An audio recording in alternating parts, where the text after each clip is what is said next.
What's up, guys? Brett Okamoto from ESPN here to talk about today's news. UFC President Dana White informing me that the UFC is working on finalizing a featherweight trilogy fight between Alexander Volkanovski and Max Holloway to headline UFC 272 on March 5th in Las Vegas.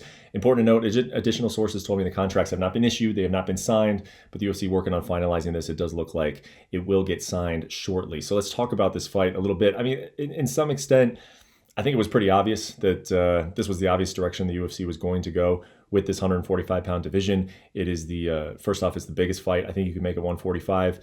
The timing is always a factor when you're looking at scheduling UFC title fights. Max Holloway just fought not that long ago. He fought in November. That was less than 2 months ago.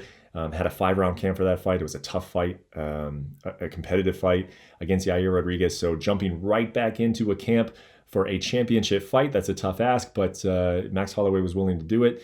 I think that this fight has taken on a personal edge for Max Holloway. I go back to an interview I did with him just over a year ago. Was the first time he had talked since the second fight against Alexander Volkanovski. And then even though he never quite said that he felt he won the fight, he pointed to the fact that a lot of people thought he won that rematch. And one thing that sticks out to me is that he said he'd fight him 100 times and that it wasn't about the belt. It was about, they fought 10 rounds.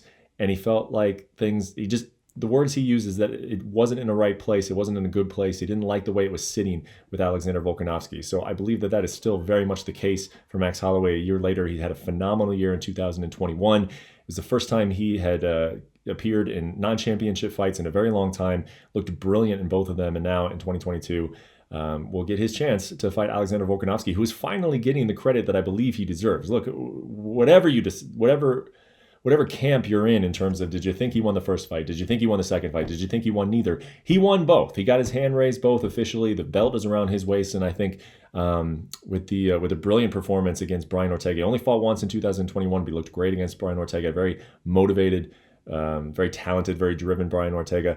Alexander Volkanovski looked great in that fight, defended his championship belt. So I think that he is being looked at as the real champion of this weight class. However, that Max Holloway is still always just a thorn in his side. You even heard it last year. Calvin Kattar, Yair Rodriguez, when they were fighting Max Holloway, they said, we believe that this guy is the real champion. This is more prestige than fighting Alexander Volkanovski for a championship. Alex goes out and beats Max for a third time in March. No one is going to be saying that anymore at 145 pounds. So I really, really like this fight.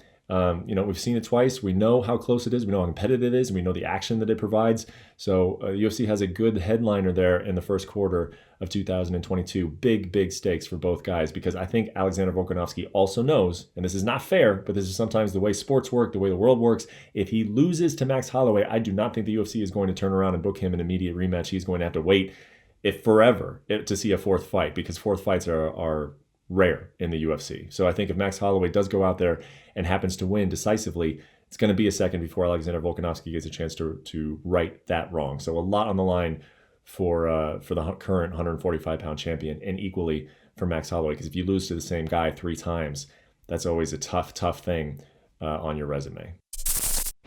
Thank you for watching ESPN on YouTube. For live streaming sports and premium content, subscribe to ESPN+.